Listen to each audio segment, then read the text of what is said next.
तुमच्या सावलीने राजे तुमच्या सावलीने सूर्यही झाकला असता, राजे तुमच्या सावलीने सूर्यही झाकला असता, पाहून पराक्रम तुमचा, पाहून पराक्रम तुमचा मुजऱ्याला चंद्रही वाकला असता.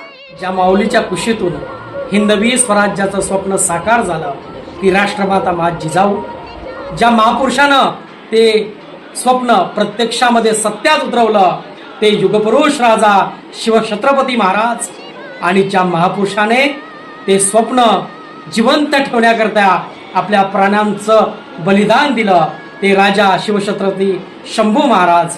या तीनही महापुरुषांच्या चरणी नतमस्तक होतो. मित्र हो, आज 19 फेब्रुवारी साधारणतः 395 वर्षापूर्वी याच महाराष्ट्राच्या मातीमध्ये माझ्या राजाचा जन्म झाला. आज साधारणतः 400 वर्ष होऊन सुद्धा महाराष्ट्राच्या प्रत्येक मातीत प्रत्येक घरात शिवजयंतीचा उत्सव मोठ्या उत्साहात साजरा केला जातो. अवघ्या 50 वर्षाचं आयुष्य ज्या महात्म्याला लाभलं, आज 450 वर्षानंतर सुद्धा त्याची महती या चराचरात दशदिशात युगांतात अजरामर आहे.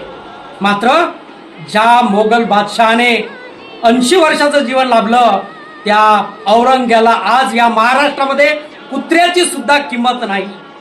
आज माझा राजा शिवछत्रपती जर घडला नसता तर आज या देशाचा इतिहास वेगळ्या पद्धतीने लिहिला गेला असता आणि औरंग्याच्या नीच विकृतींनी या देशावर राज्य केलं असतं आणि हा देश, हा अजरामर देश, हा महान देश आज रसातळाला गेला असता.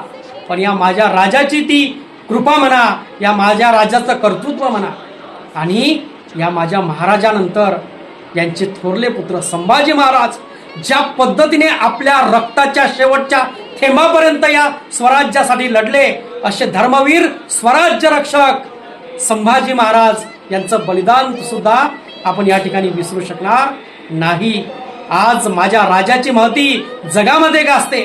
जगातले अनेक तज्ञ लोक शिवराज्याभिषेकाचा कारभार कसा होता, कारभार कशा पद्धतीने चालावा यासाठी शिवाजी महाराजांचं चरित्र वाचतात, अभ्यासतात. आज जवळपास जगातल्या 150 पेक्षा जास्त देशांमध्ये शिवछत्रपतीचा हा उत्सव, जन्मोत्सव साजरा केला जातो. तुम्हा सर्व मावळ्यांना, मराठी जणांना, हिंदू जणांना या महान दिवसाच्या अनेक अनेक कोटी कोटी शुभेच्छा.